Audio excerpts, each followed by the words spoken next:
sinasabi siya naglabas dahil may maglalabas na dahil talagang hindi na mapigil. So binensyon niya. Flood control, bahiya kayo. Nakalimutan niya. Kasama siya dahil eto, record. Ang flood control, mga kababayan, 546 billion sa panahon lang ni BBM. Ang Ilocos Norte, 10 billion ang flood control nila. Ang napunta kay Diskaya sa Ilocos Norte, 2.7 billion. Yung bagong mayor nila na dapat hindi maging mayor dahil konsel pa lang, contractor na. Pinilit maging mayor, maski na dapat disqualified, meron na project, 6 billion, 500 project niya. Bakit paborito nila itong contractor na ito at si Diskaya? Yun lang gusto kong maklear para maniwala tayo sa kanila. Bakit po hindi niyo ito ibigay sa Blue Ribbon Committee or sa ICI para po maimbestigahan? Sinabi ko, ICI, wag na kayo lumayo. Punta kayo sa Ilocos Norte, then Ilocos Sur, kami lahat imbestigahan nyo. Can you confidently Nagagalit say... sila pag sinabi kong Ilocos Norte. Sa Senate, binensyon lahat yung mga probinsya. Number 30 ang Ilocos Norte. Sila Diskaya, binensyon lahat. Wala yung number 30.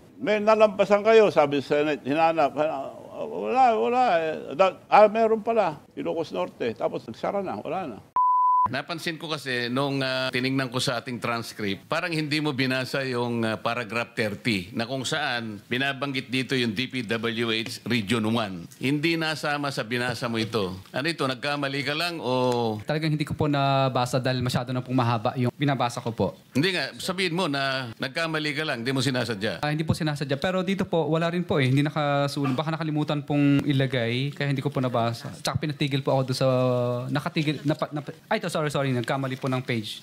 Ito po, 30 po sa Region 1. Meron pala. Are you saying meron pong effort to cover up when it comes to evidence that might point to the President? Sa Senate, binasa lahat ng probinsya except Ilocos Norte.